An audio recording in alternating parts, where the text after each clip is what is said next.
అధికార గర్వం ఉన్నవారిని ప్రజలు వెంటపడి తరుముతారని జనసేన అధినేత పవన్ కళ్యాణ్ అన్నారు.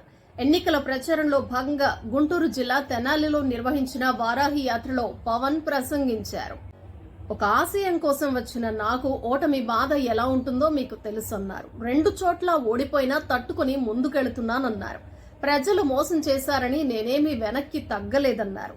రాష్ట్రం కోసం, ప్రజల కోసం మళ్లీ జనం మధ్యకు వచ్చానన్నారు. వకీల్ సాబ్ చెప్పినట్లుగానే నేను మీ కూలీని, అధికారం ఇస్తే సంతోషంగా పనిచేస్తానన్నారు.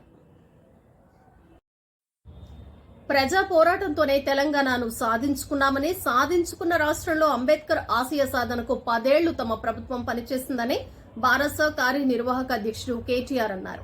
హైదరాబాద్ లోని తెలంగాణ భవన్ లో నిర్వహించిన అంబేద్కర్ జయంతి వేడుకల్లో ఆయన పాల్గొని మాట్లాడారు. దేశంలో బుల్లెట్ రైళ్లకు సంబంధించి ప్రధానమంత్రి నరేంద్ర మోడీ కీలక హామీ ఇచ్చారు. అహ్మదాబాద్, ముంబై బుల్లెట్ రైలు పనులు శరవేగంగా కొనసాగుతున్నాయన్నారు. ఉత్తర, దక్షిణ, తూర్పు భారత్లకు ఈ రైళ్ల సేవలు విస్తరిస్తామన్నారు. వీటికి సంబంధించిన అధ్యయనం కూడా త్వరలోనే మొదలు కానుందని చెప్పారు. సంకల్ప పత్ర పేరిట భాజపా ఎన్నికల మేనిఫెస్టో విడుదల చేసిన అనంతరం ప్రధాని మోడీ మాట్లాడుతూ ఈ విషయాలు వెల్లడించారు.